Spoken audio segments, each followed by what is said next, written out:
Coaxial cables are basically cylindrical capacitors. So let's have a think about that problem. So what they consist of is two metal rings, one inside the other one. So cylinders of radius R1 and R2. So let's think about what the electric field will look like when we charge up the positive guy in the middle and we put negative charge on the ring round the outside.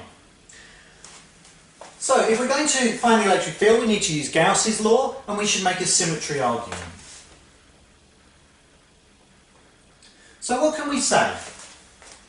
Well, there's clearly going to be no dependence on where we are along the cable, and also there's going to be no dependence on the angle as we go around in this direction, because if it's an infinitely long wire, there's nothing to pick out this end from this end or any point around. And so from that we learn that the electric field can only depend on the distance we are away from the centre, R, and it must point in the R hat direction. So the electric field is going to be radiating out in this fashion, like so.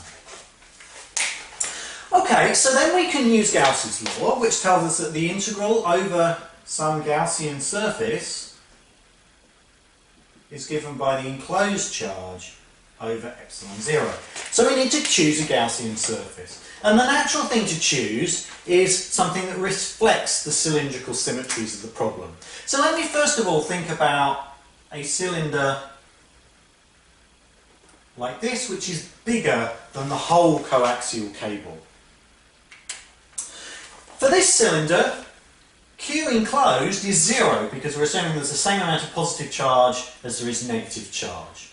And so out here, so for R greater than R2, Q enclosed equals 0, and that tells us that the electric field outside is 0. So the interesting things go on inside between R1 and R2. So what we should do then is to have a new Gaussian surface, which is a cylinder inside of radius inside that gap. Okay, so what about the electric field? Well, the electric field will be perpendicular to the ends of the cylinder, so we get no contribution to E dot dA there. And the radially circulating electric field will be in the same direction as area elements on the curved surface of the cylinder.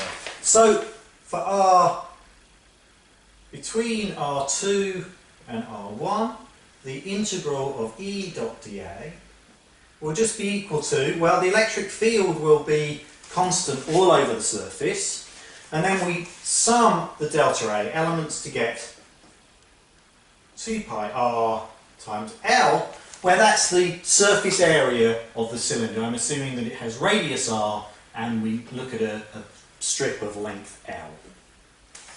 And that will be equal to the Q enclosed, which is going to be whatever the surface charge density on the inner ring is, times 2 pi r1 L. That's the amount of the inner cylinder inside the Gaussian surface. And then we divide that by epsilon 0, and so we learn that the electric field is given by, well, the 2 pi's cancel, the L's cancel, and so I'm left with sigma R1 over epsilon 0 R, and we said it was in the R hat direction.